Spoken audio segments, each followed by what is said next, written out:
So the inner self, as I said, there are two parts to it. The false self, which is really largely in reaction to the outside world. It has developed patterns, it has developed beliefs that are quite rigid and quite solid.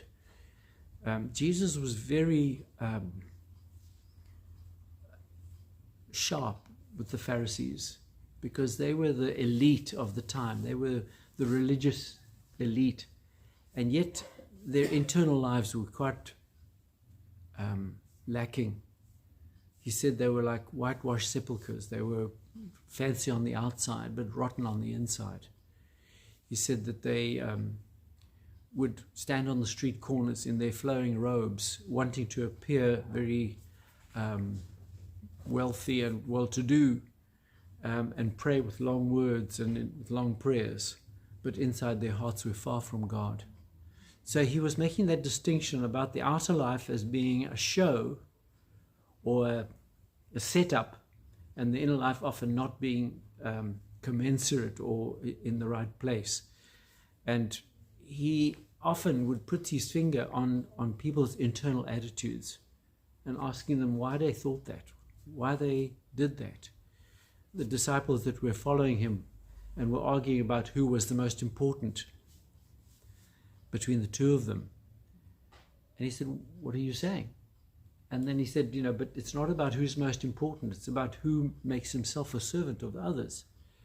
So he would often pinpoint the real internal issues. They appear on the outside, but really the root of them is on the inside. And so it helps if we ask ourselves, where am I unable to listen or to move or to discern my own motivation? Because that inner self,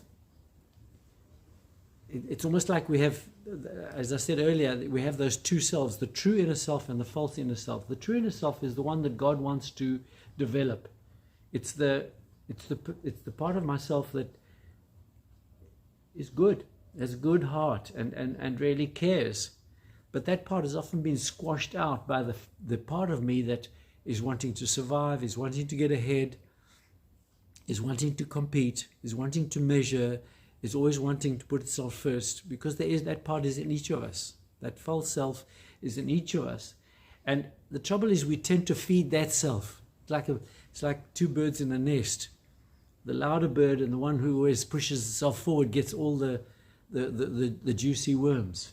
And the poor little one that is not that strong gets more and more pushed back and eventually might even die. Often does die, because the bird, as it gets stronger and bigger, will trample the little one or even eat the little one. And there are these two selves within us that are at loggerheads.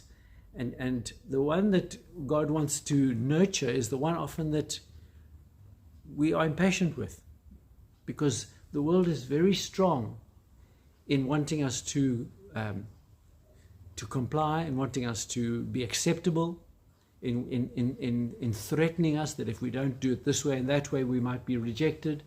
So we have a very strong inner self that wants to be acceptable to the world, that wants to be attractive, that wants to be powerful, that wants to be sexy, that wants to be wealthy, that wants to be comfortable, that wants to be admired. And that all comes from a lack of real awareness and appreciation of ourselves.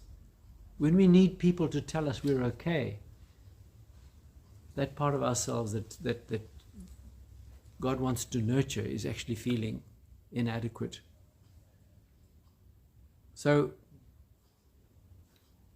we need to ask ourselves, how do I start feeding the true self?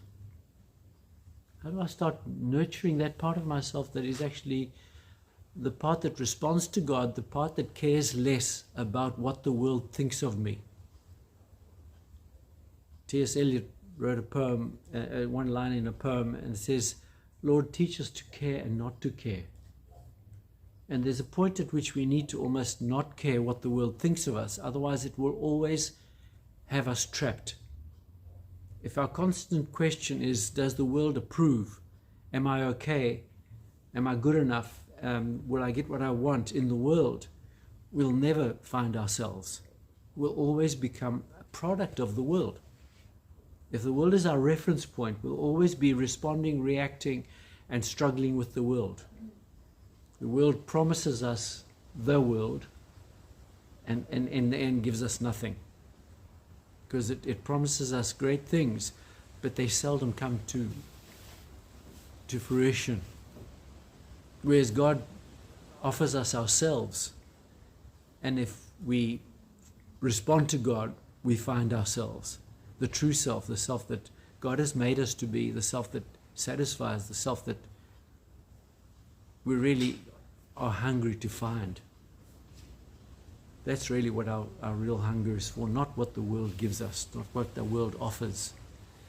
And so it's an internal tussle. It's an internal questioning ourselves.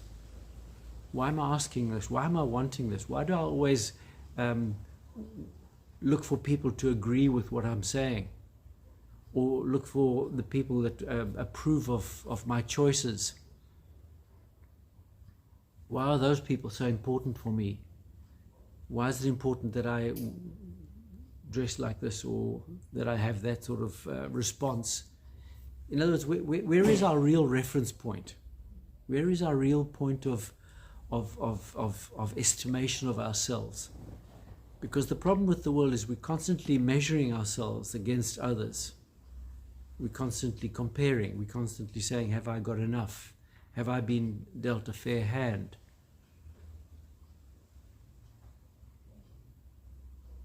And that satisfies us very little. What really satisfies us is when we begin to feel that we're starting to get a clearer sense of who we are, of what we're truly made to be, what really is coming alive within us.